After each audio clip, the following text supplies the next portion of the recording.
Welcome to LOA Today. Walt Thiessen and life coach Tom Wells here. Today is Monday, September the 3rd, 2018, 8 a.m. Eastern Time. Your first daily dose of happy for this day and for this Labor Day. It's Labor Day weekend here in the United States.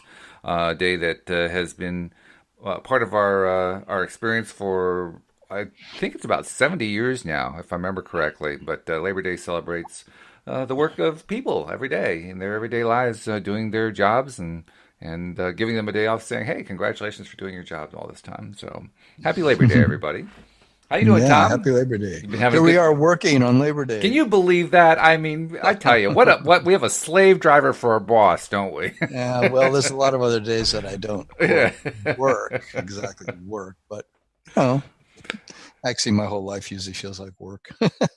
Well, that's what I'm trying to change. I'm trying to change that feeling because you're right. Well, I have a lot of play too, but I know. Yeah. But you know what I mean, because that's it. You labeled it right there. When it starts to feel like work, and it does so often for so many of us, it's a signal that, hey, this is a time to change the way it feels. When you change the way it feels, it changes its nature. It changes what you do with it, how often you do it, when you do it, why you do it.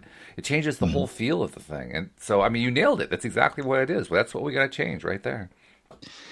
Yeah, well, it's I call it I'm creating play shops instead of workshops. There you go. I like that. Well, yeah, and when people come to try to work with us all as a group to say, can we turn this into a fun, playful time instead of a heavy duty, intense thing? Yeah, absolutely. And that's kind of what our podcast is about today. Yeah, it is. It is. That's true. It's been an interesting weekend, too, a good weekend. Actually, I started an experiment last night. I told Anne-Marie about it. But over the weekend, I read an article that talks about 4 different ways to raise your happiness level based on research by positive psychologists. And the list was interesting. I mean, 3 of the items on the list, they're not going to surprise you. They didn't surprise me anyway. The 4th one surprised me. The first one is think happy, positive thoughts, which we LOA practitioners know, yep, that's the basic, right? That's what we're trying to do. So we know that one works. The second one is diet, which curiously enough, that one is actually controversial. As I was telling Anne-Marie yesterday, the controversy is that there's so much stuff out there. You can find lots of pages about foods you can eat that will make you feel better, that will help increase your levels of serotonin. And serotonin is the happy neurotransmitter. That's the one that makes us feel happy all the time whenever we're feeling happy.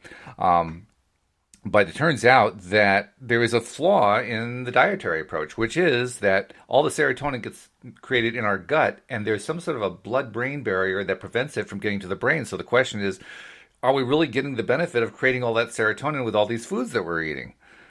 So the researcher says, well, there's certainly a lot of promise here, but the jury's still out. Let's not say that just because we figured out that tryptophan will help create serotonin, that therefore we've licked the problem of feeling better. We may not have actually licked it yet, interestingly enough.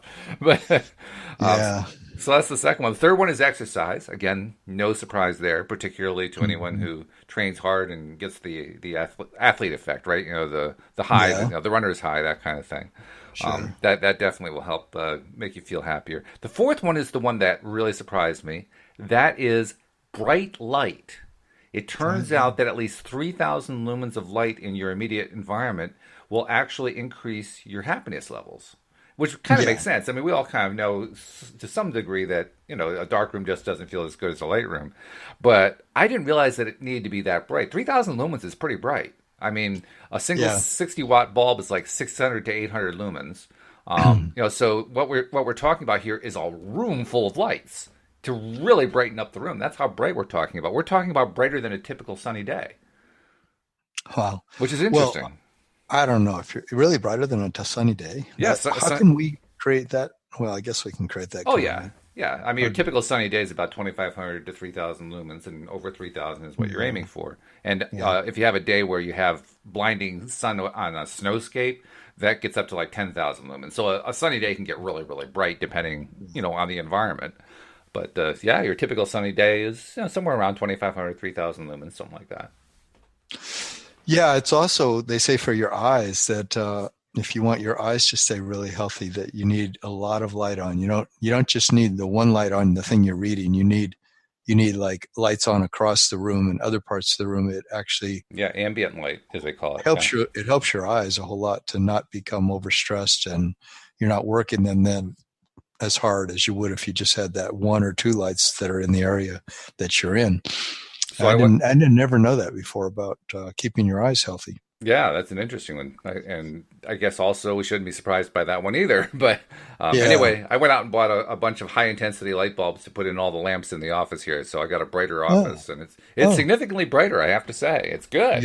You sound so much brighter today. Well, thank you very much, Tom. I really appreciate that. And don't forget, number 5 on the list should be go outside and be in nature. Yeah, 'Cause really. Yeah.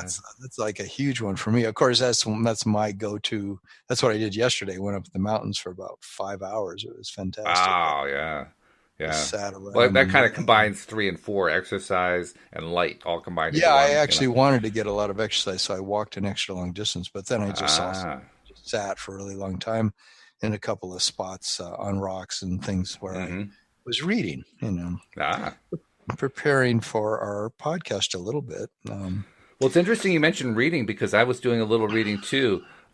Cindy Chavez and I have been doing lately a few episodes about very wealthy people, rather famous wealthy people, with the idea that so often we have negative mindsets about the wealthy, and so we figured, well, let's focus on positives that have come from wealthy people. So we've been talking about people like J.K. Rowling rather. I've been mispronouncing her name all this time. J.K. Rowling, Rolling. or Ralph Lauren. You know, people you don't really think of Uh-huh. as being multi-billionaires, but they are. They're wealthy people. You Hmm. know, and Yeah, they're I'll bet. also they're benefactors of mankind in many ways. And there are a whole list of people like that.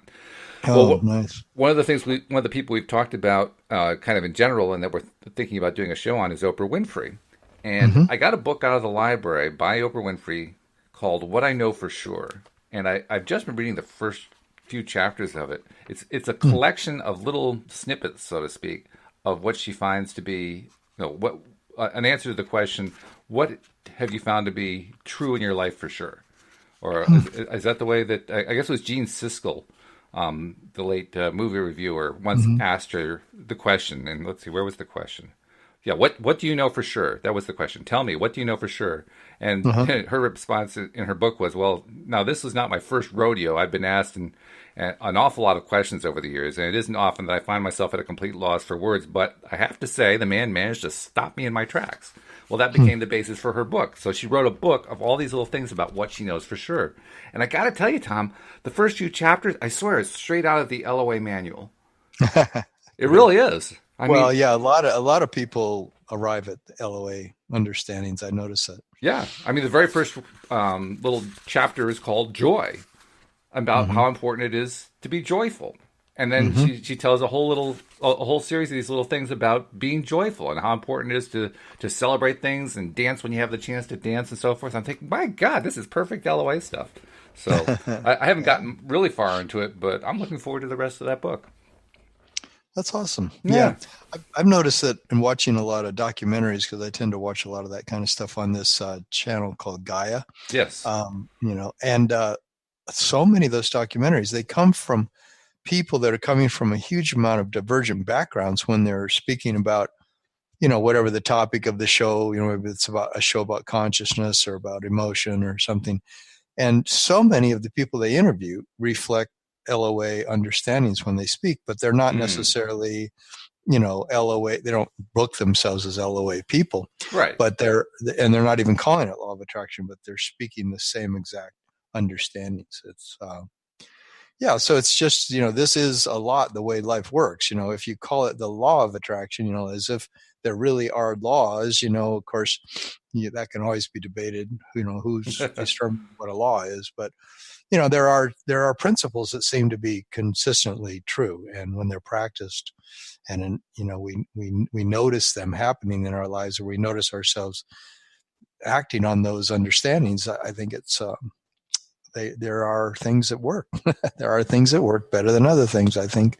And that's one thing what we're talking about today. So you're questioning whether or not the celestial legislature actually passed the law of attraction. Is that what you're saying? Yeah, I am. Well, no, I read this thing about, like the idea of having laws is can be sometimes a you have to sort of take a few steps back from that and go, do I want to call it a law, or do I want to call it, I don't know, a principle, or a way that energy tends to work.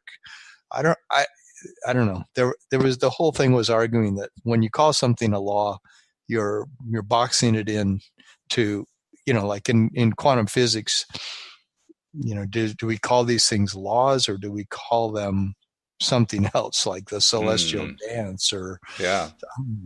it's there was just questioning that idea of boxing it into that definition of law can actually be inhibiting in some way. So you're saying that the law of attraction may not be a truly universal, apply in all cases law. It's just the use of the word law and what it does to our consciousness. Like the suggestion was use a word that's more liberating to our consciousness than law. Oh, because really? it locks So you think us law in. is you think law is limiting? Yeah. Oh, Yeah. okay. I didn't think of it that way, but that's fine. Yeah, from the perspective of an infinite being, do we really want to, like be telling ourselves we have laws we adhere to? It's sort of like, is there another way to say it? And of course, I hadn't thought that through about, well, how would I rather say it? But I guess, like call it a way to dance with life or something, a way to harmonize beautifully with who you really are, rather than there's strict laws underlying everything, and whether you like it or not. Although they tend to act that way. I mean, that's the way I do see it in my life. Whether I like it or not, I'm projecting my reality. And so therefore what I'm seeing, I'm projecting it, and so I can't get away from that fact. So then we call it's a law. It's a principle. So basically, the viewpoint you're expressing there is one of, well, I don't want the law of attraction police to come after me. Yeah, I don't want there to be this heavy feeling inside of my body, in my mind, about, there's this law out there, and no matter what I do, I'm going to be subject to it. And it's kind of asking ourselves, is that a way of thinking that evolved out of man's limited thinking or man's expansive thinking? And I think it's just suggesting there's a more expansive way to think about life than to call things laws, because they have a long history. That word has a long history of meaning if you don't do it, you're going to jail.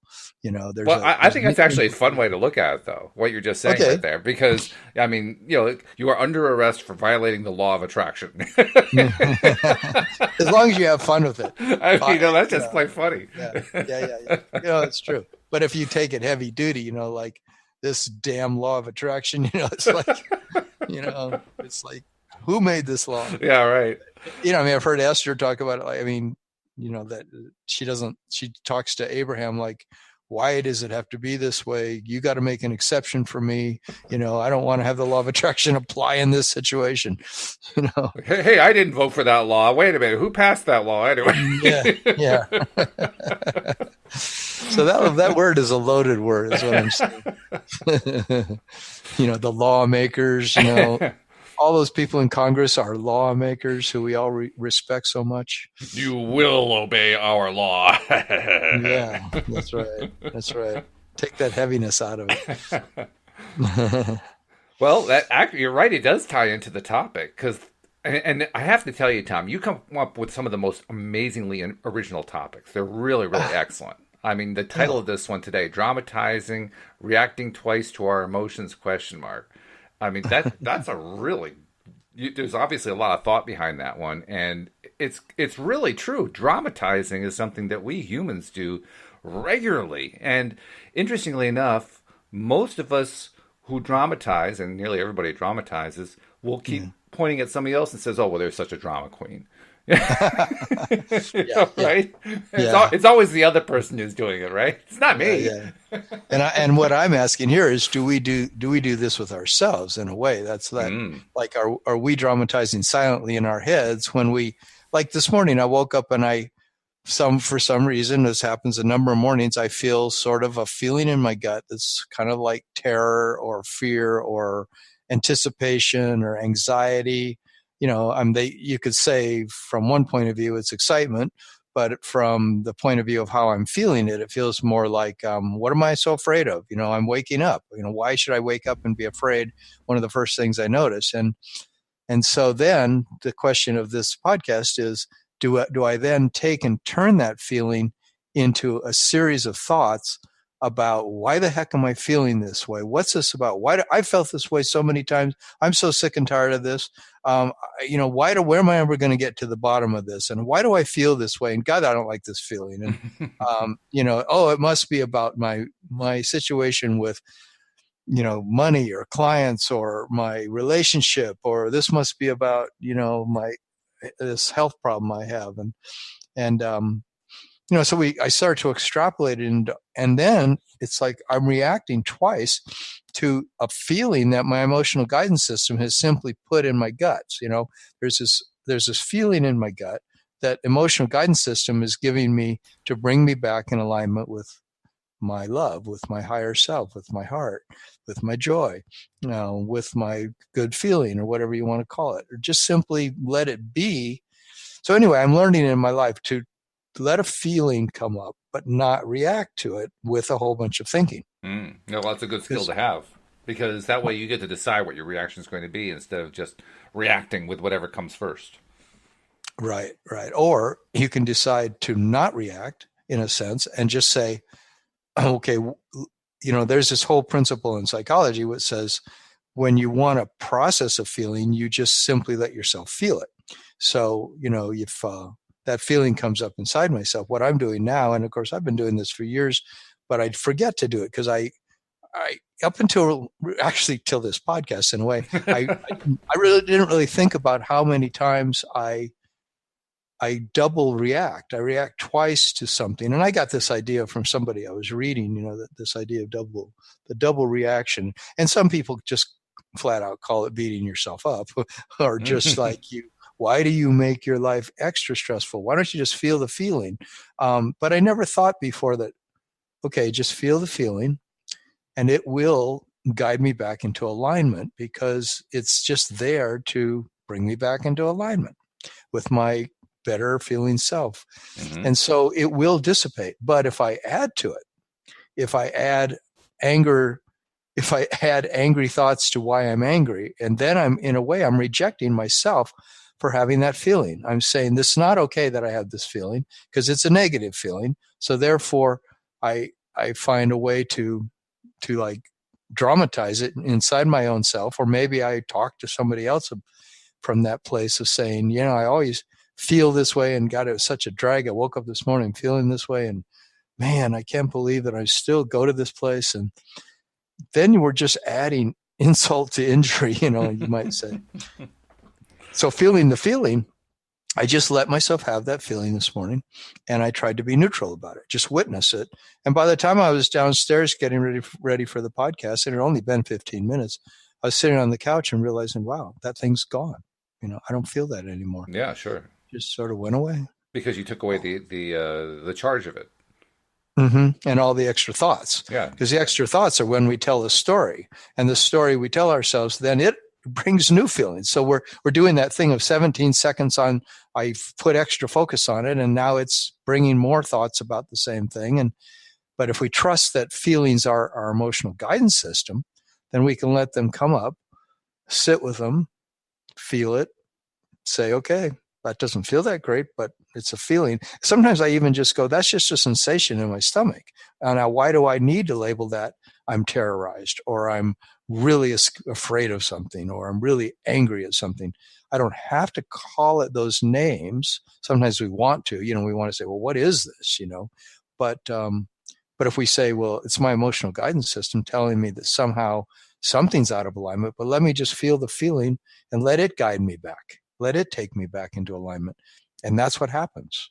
That's the amazing thing. As you talked about that, I realized that the word dramatizing is a word that we tend to use in everyday conversation almost exclusively about negative emotion. But really, drama is about expressing emotion of any kind, positive or negative. And That's yet, true. how interesting that we tend to use the word dramatizing purely with negative. I mean, we actually, when you think about it, the law of attraction and how we apply it in our lives is all about dramatizing, both positive and negative. So when we are deliberately creating something by trying to focus on what it is that we want and focus on the thing rather than the lack of the thing and feeling good about it and all that kind of stuff, we're dramatizing. We just don't call it that. Huh. I'm not sure what we call it instead. We call it deliberate creation, I guess. But yeah, Well, in but, Hollywood or in the theater industry, they call it comedy. There's they show well, they do, yeah. the happy face and the sad face mask, and the happy face mask is supposed to be comedy. But So that's that the point right there. Even when we Mhm. look at the positive stuff, you're absolutely right. Theater calls it either comedy or farce.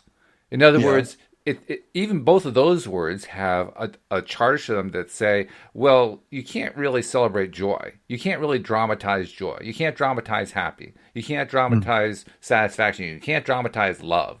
You can only dramatize it if you come at it at an angle and make fun of it and laugh at it or in some way turn it into a farcical situation.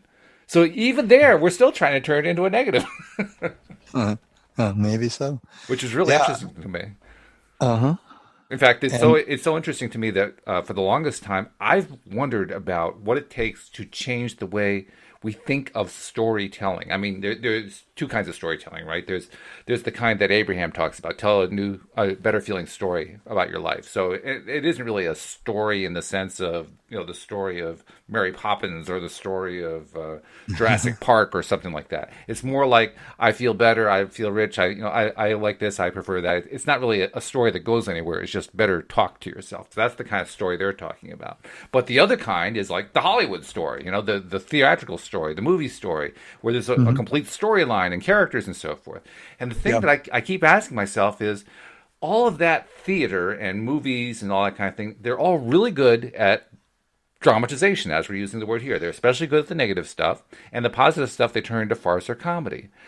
Why isn't Mhm. there drama for good feeling stuff? Why isn't there some form for that? There should be, in my mind. Right, right. That's what we've been talking about since you started focusing long ago on, let's have a lot of stories that we tell. Right, right. And we talked about that several times, you and I, about how can we begin to move into creating that new art form, you might say, of stories that don't have to have this intense negative thing happen before the positive thing can happen. Exactly. Yeah, yeah. However, in our lives, there's so much, even just listening to Abraham, where they talk about, look, there's always going to be contrast. And so as soon as you arrive at something you've been wanting and you've finally allowed that to manifest in your life, then you start wanting the next thing. And then as you start wanting the next thing, then you start feeling the lack of it. And then you start planning how you're going to get there, and you start being on this new journey that then has the contrast of you're not there yet. And so we then sometimes create something that we could call contrast, Mm-hmm. and whether we have to label it negative or not, but there's a feeling. There's a feeling part of us, this emotional guidance system thing, is what I'm so fascinated by these days, because I never feel like Abraham ever describes it as a negative thing to have an emotional guidance system. So if an emotion comes up, now I'm just trying to see it as that's my source self simply expressing something through me that will guide me back into alignment. It'll guide me into greater clarity. It'll open up new vistas inside myself as I let myself feel the feeling, Mm-hmm. instead of deny the fact that my emotional guidance system is giving me a feeling which I've labeled negative. And that's why, this podcast, do you want to feel more fear about your fear, or do you want to just feel the feeling and say, well, that is just a sensation in my guts, or a sensation, maybe it's a pain in my neck, and I'm having a pain in my neck, but that's a feeling, and feel the feeling, and don't necessarily label it, and then see if it dissipates. Sometimes we put our hand on it, and I mean, I do, and then I go, okay, what is this? Let me see. This feels really bad, or this hurts a lot. But okay, so something's come up inside me. Let me just let it tell me, let it show me what it is that I need to get from this. It's amazing how many messages there are in our feelings if we just let them be. And That's and, what I'm saying. and you mentioned the Esther Hicks, Abraham Hicks emotional guidance system scale. Even that scale, I mean, you said it's not usually presented as if it were a negative scale, but even that scale, maybe 7 or 8 of the items are positive, 14 to 15 of them are negative. So even the Right. scale is weighted toward negative, which is really, really interesting to me. Because to Yeah. me, that suggests it really shows just how negatively oriented we get. Well, that's the We have thing all that these I've words always for it, complained about. Yeah. you know? Hmm. I mean, if it's truly a balanced thing, shouldn't it have a balanced number of words on either side? And why couldn't we name more categories of joy, Yeah, we more should. categories of happiness? And I really believe that's that question you have about couldn't Hollywood create movies? And I think they have, that there are movies like that out there where they try to build on one positive thing upon another positive thing. But usually there always has to be a crisis and somebody falls in the river or dies or gets otherwise traumatized. And Right. then you can do all the work that gets you back to happiness. And it's all that it's going through the drama and getting back to the happiness where all the joy, where all the fun is, in the movie. That's where what makes people come and watch it is they get to see somebody go through this big catharsis or this big trauma that maybe they recover from, maybe they don't. Hmm. But but And that's where all the the joy is, watching the movie. the interesting thing too, from my perspective, is on those occasions where they do create a movie that's largely positive without any kind of major trauma going on, that movie inevitably gets labeled as a children's movie Yeah, or a bad movie. or a bad movie, one or the other. Yeah, Boring movie. yeah. To me, here's where I think the rubber really meets the road about what I'm talking about here, what we're talking about here. The fact is, if we were to create, or if somebody were to create a movie where there were these bad things going on, and somebody, as a main protagonist, was not reacting badly to them, and critics would treat that as a really, really bad movie. Well, I don't know. And that, yeah, I know what you're saying, but I bet you there are movies out there where people have demonstrated ways of reacting.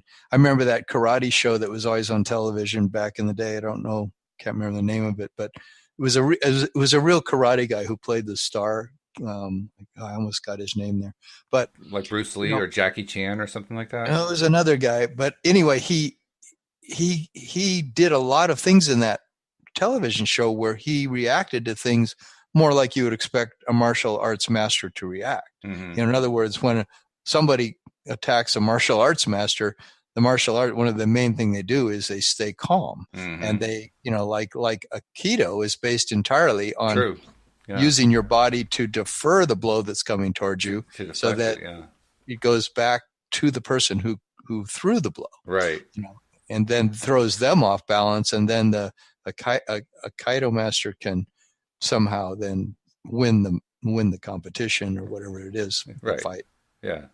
Which is an without interesting ever thing. without ever showing, without ever going into this real aggressive thing, Yep. Yep. And yet, to me, that the fact that somebody can take a bad situation and turn it into one where they're not going to react badly, and instead they're going to find something good, perhaps, about it. As bad of a movie as the critics would consider that to be, I think it's actually a pretty cool movie. It would be great because we could start learning from watching the example of others how they handle situations without turning it into um, drama, Yeah. without over dramatizing it, right? Without reacting, and that's what we do when we dramatize. We react to the point where it's like we act out. Hmm. We create it in a way that it's not really in the best interest of ourselves or the other people that we're doing it. And like when we're doing it out loud, that's when feelings get hurt. That's when people get, you know, relationships get destroyed and things Hmm. like that. Jobs, you get fired from your job if you overreact and you dramatize. Or if we're in a crowd of people at the restaurant and there's one person who's learned to dramatize everything, they become the center of attention. But it's like, people are feeling sorry for that person in a way because they're so hooked into their their drama about the thing they're talking about in their life, and although that's a pretty common conversation, is everyone then starts to, oh yeah, I know, man, it's such a drag Right? that the president did that, and oh my God, can you believe this guy's our president, and Yeah, you right. know and all that drama goes on, but does it do any good for anybody? Well, apparently it does. They feel like they're going to do some good on some level because they keep doing it. People just keep going back to it over and over and over again, and not just the president, but anything. I mean, whatever it is that's going on in their lives. In fact, it's a fascinating thing how many actors, how many Hollywood actors and Broadway actors and theater actors of all kinds, they get into acting because, among other things, they love the idea of playing a bad guy role because they can do all these really nasty things without any actual negative consequences in their lives, which is a fascinating thing. I mean, it's a little sick, but nevertheless, it's fascinating. Yeah, but by the law of attraction, are they actually going to end up messing up themselves? I've wondered the same thing. I I've wonder wondered that exactly about that. people And that play bad guys all the time. you see it too. I mean, how many actors have played really rough roles and then shortly afterward died? I mean, the one that comes to my mind quickest, a guy named John Spencer, played in a television series here in the United States called The West Wing, which actually got some pretty good coverage around the world too. Martin Sheen played the president. His chief of staff was played by John Spencer. And one of the main scenes later on in the series was where John Spencer's character, Leo McGarry, suffers a heart attack at Camp David and does so out in the woods where nobody knows that he's there. So he's actually left behind when everybody goes back to the White House, and they send a security team to find him. And sure enough, they find him and take him to the hospital and so forth. Mm. Well, shortly after that episode was filmed and put in the can, so to speak, I think it was like within a year or so, John Spencer died of a heart attack. Wow. I mean, Yeah, whoa. and you wonder. Yeah, no, I know. Now that's a very overt version of a very overt thing, but I think of like Alan Rickman. Alan Rickman, who played Professor Snape in the Harry Potter series, and played a whole. I mean, he was quite a character actor. Played a lot of really interesting roles, a few positive roles, but most of them were on the negative side. And he ended up dying of cancer in his 60s. And, Hmm. I mean, he just kept playing all these dark roles. I kept Yeah. thinking, what's that doing to him? I've heard that about Johnny Depp right now, that Johnny Depp, yeah, there's another one. he's going through something like that. Yeah. And I wondered, because he always played really extreme, psychotic almost characters, Hmm. like people that were really extreme in their way that they acted and expressed themselves. And then I look Yeah, at somebody like Betty White, who doesn't ever play really dark characters that I can think of. Now she's a television actress, but the right. roles she plays they're often silly. Sometimes they're kind of self-destructive. So it's not like there's no drama in the characters. There are dramas, but nevertheless, her characters for the most part have either a comedic side or a farcical side or something to laugh at or feel good about, even if there's a dark side to it. There's always a light side to her characters, and she's a very happy woman living. I think she's in her 90s now. I Oh, mean, at least. yeah. I mean, Well, and just if she's still alive. Is and she still alive? oh, I think she is. Yeah. Well, she Hmm. actually just was recently in the last 10 years or so doing that series. I can't think of what it was called. Something in Cleveland. But Hmm. I mean, and she's considered a legend among the other younger television actors now. Uh-huh. But I mean, what a career she's had, and she has somehow found a way, managed to take on roles that make her feel good instead of roles that tear her down. And Hmm. I give her a lot of credit for that. It's not easy to do in the environment that we've been describing. Yeah, yeah. She just gets into that with just one type of character. Well, actually, she doesn't. Actually, her characters are quite varied. That's what's so But interesting but about they're her. all but you're saying they always have But something they always positive have a positive side to them. Yeah. to their expression. But I think a lot of those actors they do just act a lot the way they really are. It's Yeah. called, Well, there's a name for that in Hollywood. well, she is a very positive person. There's no doubt Hmm. about that. She has Hmm. just an uplifting viewpoint on life, and she was basically involved in television at the very, very beginning. So she was there. She's been there throughout, including the golden age of TV and right up through the modern day. So phenomenal career, just really phenomenal, but just an amazing personality too. Just Mhm. a very positive outlook on life. Mm. Really impressive. So the question is with dramatizing is whether or not that it does us any good. And some people feel like when they're dramatizing it, they're just expressing themselves, and they feel very justified in doing so. And so, there's kind of like a double standard. I think that one standard says it's good to express yourself. I mean, I have a friend who, when he talks, he tends to, this tone of his voice raises often if he has a point he wants to make, Mm. and so he therefore gets a little bit louder than everybody else in the room, Mm. and but he tends to sort of also become the center of attention and dominate the conversation, Oh. because his insistence on his logic becomes the go-to in the room. You've got to listen to this particular guy because he's going to be talking, like, well, that's exactly what I'm saying. That's why I'm saying it. You can't go there, and then You will everybody, listen, and you will listen now. yeah. And he's so passionate about it. And there's a belief, I think, that a lot of people have, that's wow, he really expresses himself, but in reality it's a way of literally also denying what the actual feeling is Mm. behind it, Mm-hmm. because you're not accepting the fact that there's just anger there, and that anger thinks it needs to dramatize, and therefore he's not really just being in touch with the fact that there's just this anger inside him, and letting himself, like recent uh, things I've had with my partner. I've said some things that are like that to her, and then realize that I don't want to do that with her because it's hurtful, and it's hurtful to me. And so, sort of don't act it out. Just know that, yes, I'm having a strong reaction, but there's a way to deal with that inside myself rather than project it onto somebody else. Mm-hmm. Yeah. Yeah. And we can do that with ourselves too, Sure. right? Oh yeah. We It, don't have to turn it into a dramatic way of talking to ourselves. well, and this is kind of why I was bringing up the whole question of what dramatizing means earlier on, Mm-hmm. Yeah. because we do tend to use the word dramatizing regarding all the negative stuff. But I also wonder, can't we use dramatizing on the positive stuff? Because the same kind of effect can happen. If let's imagine what happens if we're deliberate creating, right? And we're doing it in the quote right way, unquote, meaning that we are focusing on what we want. We're doing it with positive feelings, positive emotions, and we're doing it over and over and over again. And we're Mm-hmm. reapplying it, reapplying it, reapplying it. Isn't that dramatizing? Mm-hmm. Isn't it? Because dramatizing, it's like you said, it's reacting twice to our emotions. Well, actually, it's reacting multiple times to our emotions. That's what happens in a really quote dramatic unquote movie.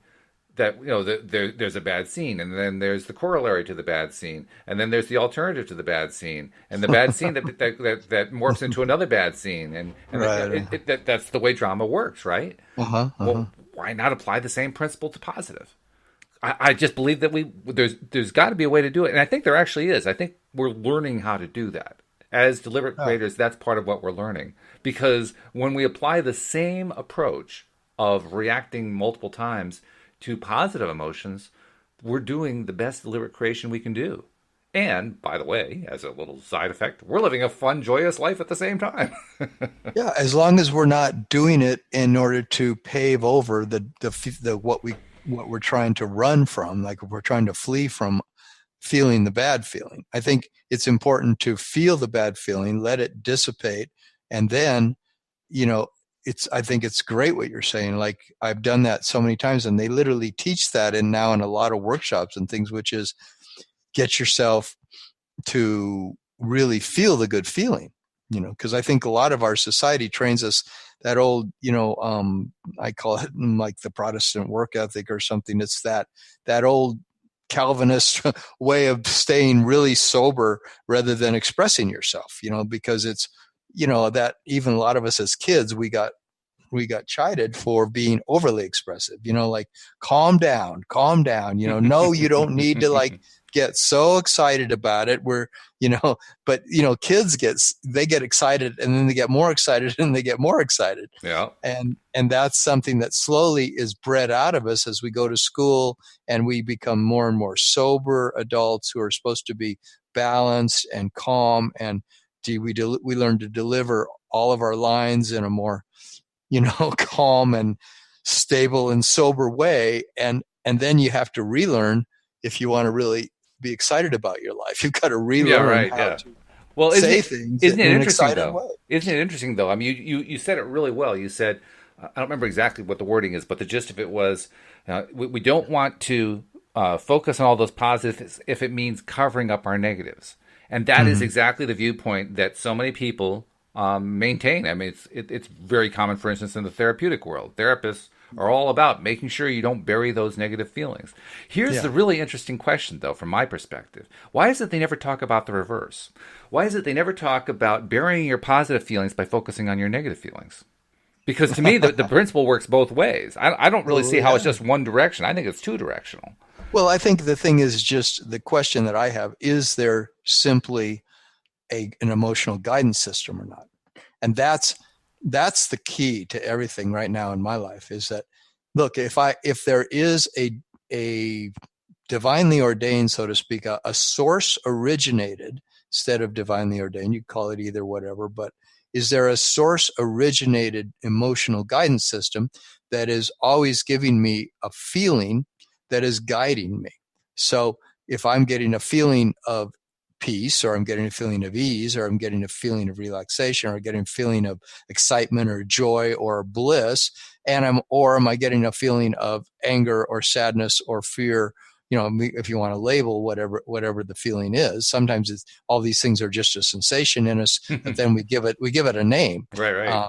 Well, that's joy or that's anger, but it's actually, what it is. Oh, it feels like right now it feels like a pain in my stomach and a heaviness in my chest. The thing is that if the emotional guidance system is really something that is source originated from our infinite self, that teaches us in this 3D realm how to move through our lives. So therefore, when the so-called negative thing comes up, it's not really negative. It's something teaching us something about getting back in alignment. When the so-called positive thing comes up, it's something that's showing us alignment. So all of it is showing us alignment. It's just that we have developed this second reaction where the second the negative thing comes up, we have all these different things we want to do to make sure we cover it over, deny it, or otherwise, say, I'm getting away from that negative thing as quickly as possible. I don't say that's wrong to get away from a negative thing, but sometimes in that denial of it, if we are denying it, we aren't letting it take us back into alignment. We're taking it into our mind. And the question is, does our body and heart know how to process it without it becoming a mental exercise? I think the question really comes down to, where is the source energy? Mm-hmm. Because we are source energy. I mean, Right. that's who we are. We're part of that source energy field, so to speak, right? Mm-hmm. And yet we so often think of it as being like out there or in there, as if it were somehow separate from us. But it's not. We're really part of it, and it's part of us. So I like to take ownership of the whole concept. I like to take Mm-hmm. ownership of the idea of, when I am getting a feeling, it's not that I'm getting it from source energy, because I am source energy. I'm getting it from myself, Mm-hmm. because I am source energy. And when I Okay. think of it that way, now I have a more connected feeling. I have a more Mm-hmm. connected feeling in that it's not just, it's not me against them. It's not me against my non-physical. It's not me against source Mm-hmm. energy. It's, I'm part of that. I become a part of the whole situation, and in becoming part of the whole situation, I actually get empowered, because Mm-hmm. now I realize that all is in my control. It's really up to me. And I am no longer subject to, oh my God, this terrible thing happened to me, and so I have this negative reaction, and now I have to, make sure I live within it and so forth. I mean, sure, fine, if that works for you, great, but I don't think that has to be the only way to do it. I think it actually can work very nicely to say, that's part of me. I choose that, and I chose that, and just as I chose it, I can choose something else. Mm-hmm. And when I start looking at it that way, now all of a sudden I think it becomes much easier to let go of the stuff I want to let go of. Because that's what we're Mm-hmm. really talking about. We're talking about stuff that, whether you talk about it as being negative that you're paving over, or you're talking about it as negative that hasn't been gone through, or whatever. What we're really talking about is negative we're trying to let go of. Well, we can let go of it. There are a lot of ways to let go of it. And that's the Mm-hmm. beauty of it, because Yeah. we are in control.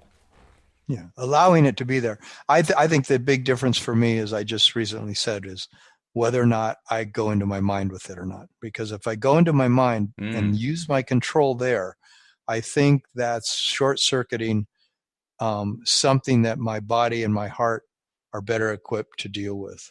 Um, there's a See, place for the mind. even that I can't separate it that way. Mm-hmm. To me, that's the same mistake as separating my physical me from the rest of me. My mind is part of who I am. My mind is part of that source energy field. It's not separate. Mm-hmm. And so saying that I'm going to treat it as if it were separate is just another way of creating a separation with me from the way I look at it. Mm-hmm. Well, it's something to play with. I'm playing with it right now in my life. I I'm think we both playing are, really. with the two. Yeah, yeah. And I suppose all of us, you could say, always are, because we always do have a choice, about every second. There in a way, there's a We choice. do.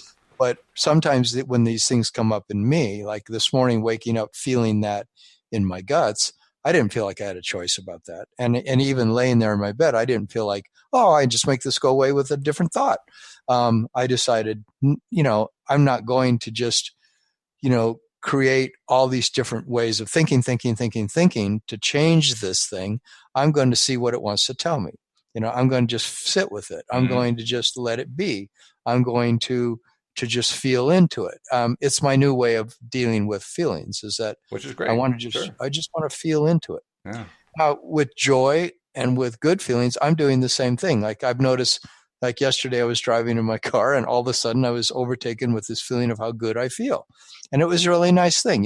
Like, oh, geez, I feel really good. What did I do? Drink some caffeine or something? Like I feel really good, and but then realizing, no, I didn't drink any caffeine, so this is just me feeling good. And then Hooray!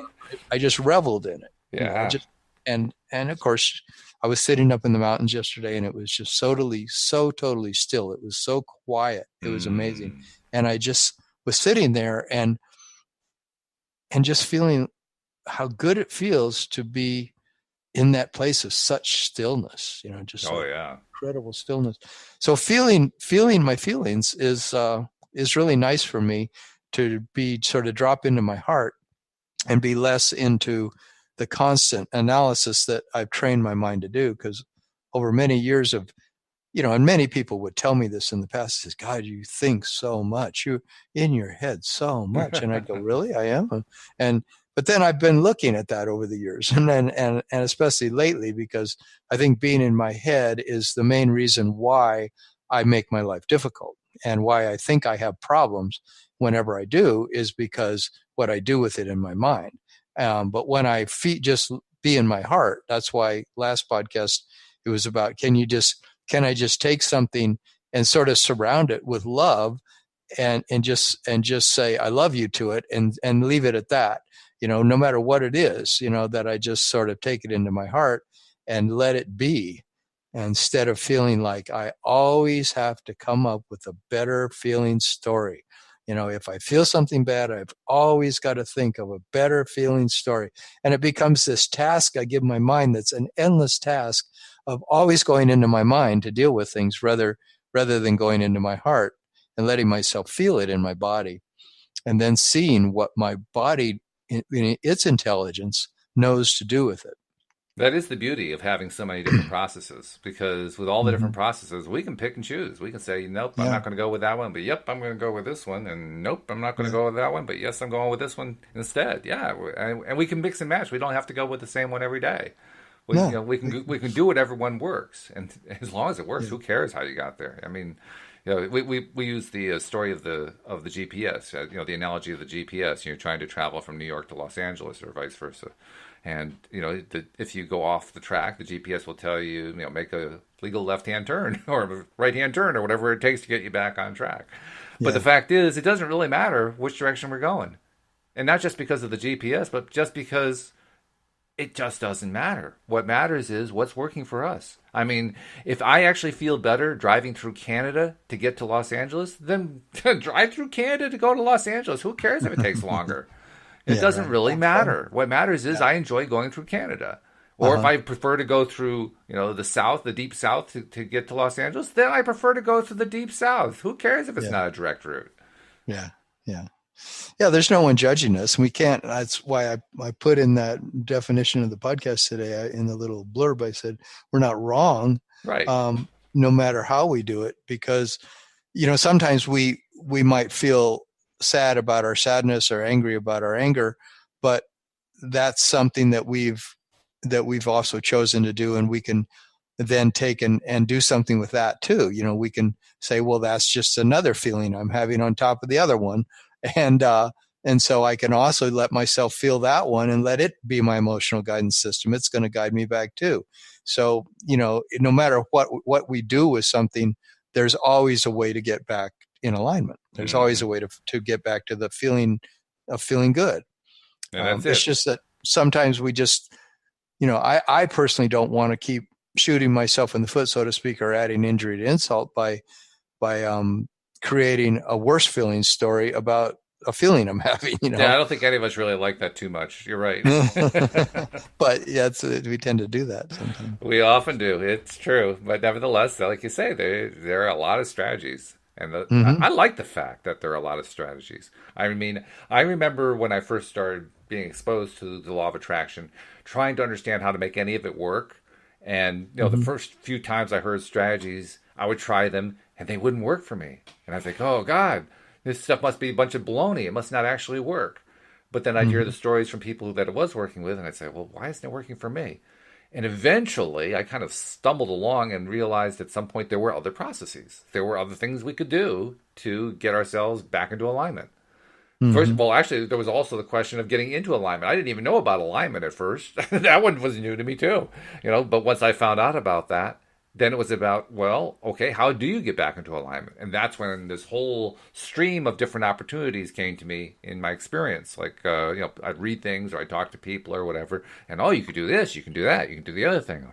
Oh my God, there's a whole smorgasbord of options about how I can get myself back into alignment. Cool. Now I can pick the one that works for me. And that's Yeah. ultimately where things started to turn around for me the fastest, just by realizing there are all these different options. And that's a great thing. Yeah. That helped me a whole lot too. Yeah. I definitely did the same thing. Hmm. And that changed my life dramatically when I started realizing that how much control I really had, Yeah. and how easy I could make those transitions for myself to come back into alignment, come back into feeling good. How, But there's just a deeper thing right now for me, which is I've learned from a really good friend of mine that I can I can dissipate. I mean, feelings that have plagued me for a long time of say returning to that feeling of terror in my gut. That can eventually dissipate to where it just won't happen anymore. mm, It can, that the dissipation of things that have plagued us for a long time in our lives. Well, why can't I get to the place where I can have a relationship? Or how can I ever overcome this condition in my body that gives me these symptoms that I hate so much? And we know that the basis of it is emotions, that the basis of it is feelings, as the basis of it is a mental emotional pattern that we're running on ourselves somehow.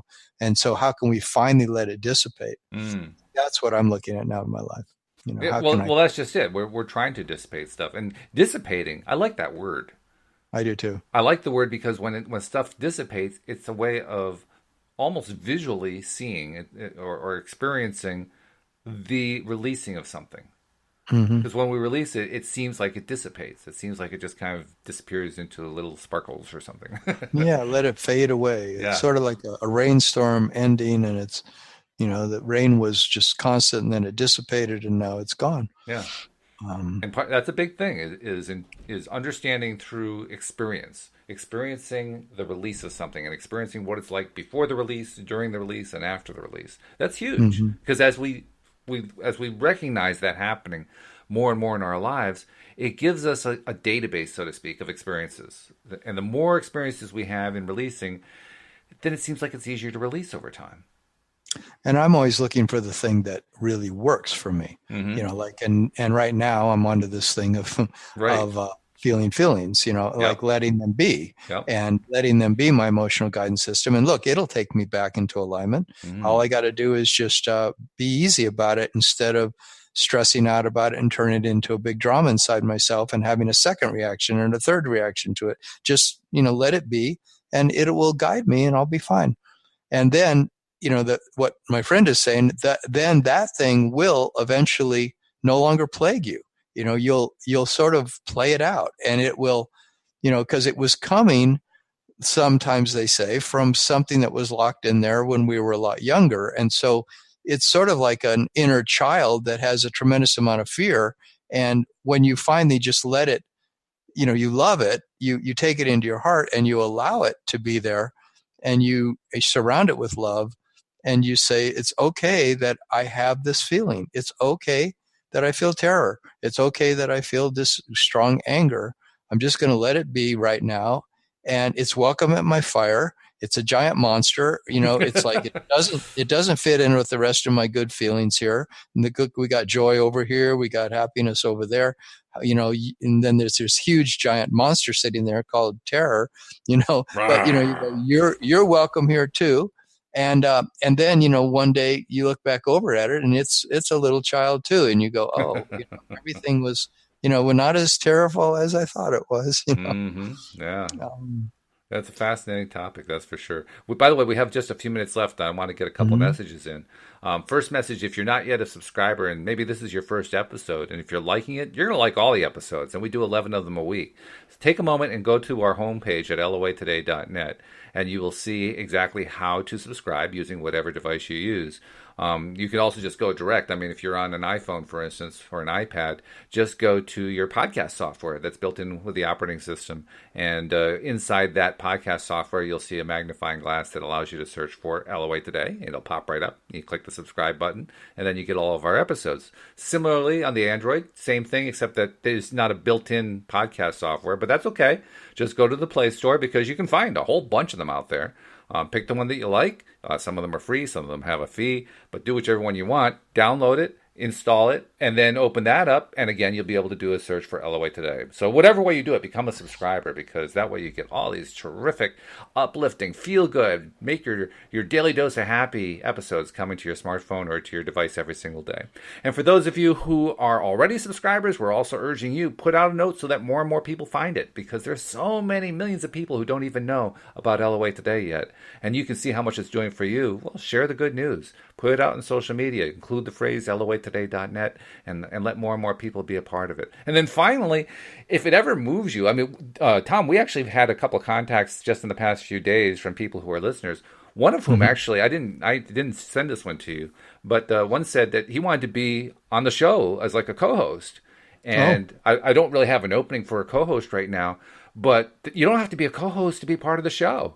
You can call in as a listener. And that's what I told him. I said, give us a call. We love having people call in. And all the instructions on how to do that are on the homepage at loatoday.net. There's a phone number you can call in the U.S. There are phone numbers internationally. You can also connect through the Zoom platform that we use when we do the thing and when we do the podcast, and you can become a part that way. Lots of ways to connect, but call in because we love to talk to you. I mean, it's you know what it's like, Tom. It's so much fun. How do they find the phone number? The phone number is right on the homepage of loatoday.net. I can actually read it to people if you want me to read it to you. Let's see. The phone number to call here in the U.S. is area code 646-876-9923. That's 646-876-9923. And then there's an access code, which also sounds like a phone number.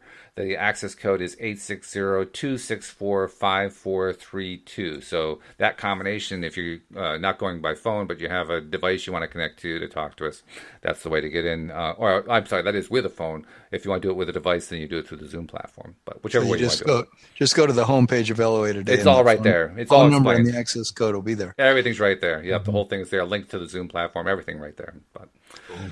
So, Tom, this has been great. The only sad part is we have to draw it to a close with the hour drawing to a close. But I look forward to talking to you on Friday. Yeah, we'll see where we go on Friday. And quickly, how does somebody reach you in case they want private coaching? I offer a free half hour of coaching to see if you enjoy the possibility of coaching with me. You can go to my website, which is youarejoy, youarejoy.com. And there's a little thing in the menu there to sign up for a free half hour. You just click on that page and sign up. Sounds great. And we will see you all next time here on LOA Today. Goodbye, everybody.